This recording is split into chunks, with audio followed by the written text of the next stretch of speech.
欢迎收看本期有的没的 vlog。今天我们要去吃本次澳门之行最期待的一家餐厅。这家米其林3星应该是很多博主都推荐过的，大家可以提前半个月到1个月左右预定一下，然后办一张新好天地的会员卡，还可以打9折。他家的服务真的是让你宾至如归，盛情难却。由此可以看出，点菜店员是经过培训的，现在对食材的选材用量还有烹饪的手法非常之熟悉。先上来的是道花银茶，会配一个蚊香杯，玫瑰花加入新鲜陈皮。真的很有春日的氛围感。另外我们点了份季节茶，是嫣红玫瑰，柔和的花香非常宜人，微微甘甜，带着一丝甜沁。增速的餐前小食完全不输付费的菜品，焦甜入味的黑豚肉搭配脆米饼，晶莹油亮亮的一口吞，酱香油脂在舌尖化开。第一道完全开门红，不禁期待后面的菜品。第二个端上来的是3种风味的辣椒酱，优惠推荐主厨特调的 XO 酱，可以搭配后面的翡翠饺一起食用。看上去其貌不扬的一口和牛酥一定要趁热吃，起酥外皮超级香脆，层次感非常丰富，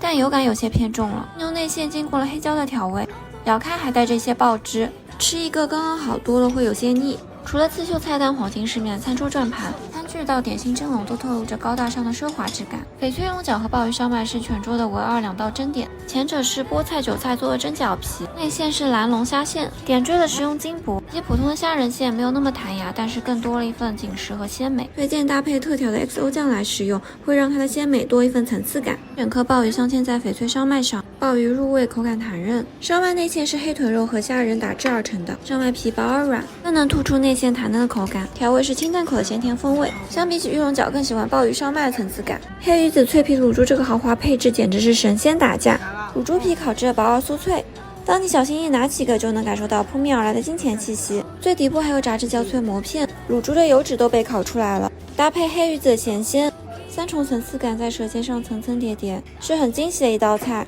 这次打卡最喜欢的就是这道梅头叉烧，薄脆外皮是由蜂蜜佐酱烤制而成，在灯光下闪烁着油润的光泽，外层富含油脂，咬下去鲜嫩多汁，肥瘦相间，恰到好处。亏是排名第1的菜品，黑豚叉烧酥也是必点的，酥皮饱满挺阔，鲜入味的叉烧馅带着热气，微微的流心质感，与外壳酥皮油润香的完美结合。这家起酥真的做超级漂亮，边吃边掉渣，是我目前吃过最喜欢叉烧酥。想不到吧，生蚝还能炸着吃，外面炸衣非常轻薄，带着气泡感，听听这个咬下去酥脆的声音。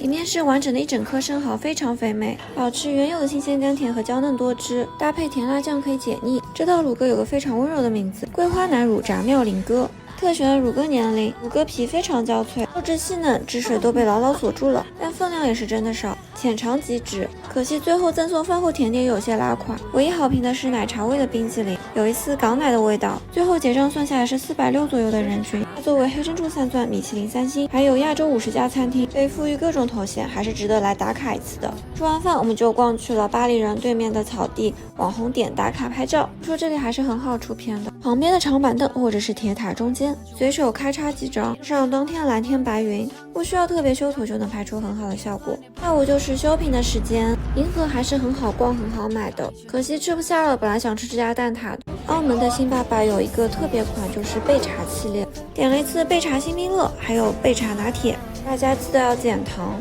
可是很喜欢它的茶味。芒果椰蓉的奇亚籽酸奶布丁很爽口，口感也很丰富。吃完之后我们就去愉快的逛街啦。晚上我们去了一家风很大的喜莲咖啡，这家店里几乎都是当地人在吃。首先对饮料不要抱太大的期望，我们点的4杯都踩雷了，菜品的表现都是比较中规中矩，没有特别让我印象深刻的菜。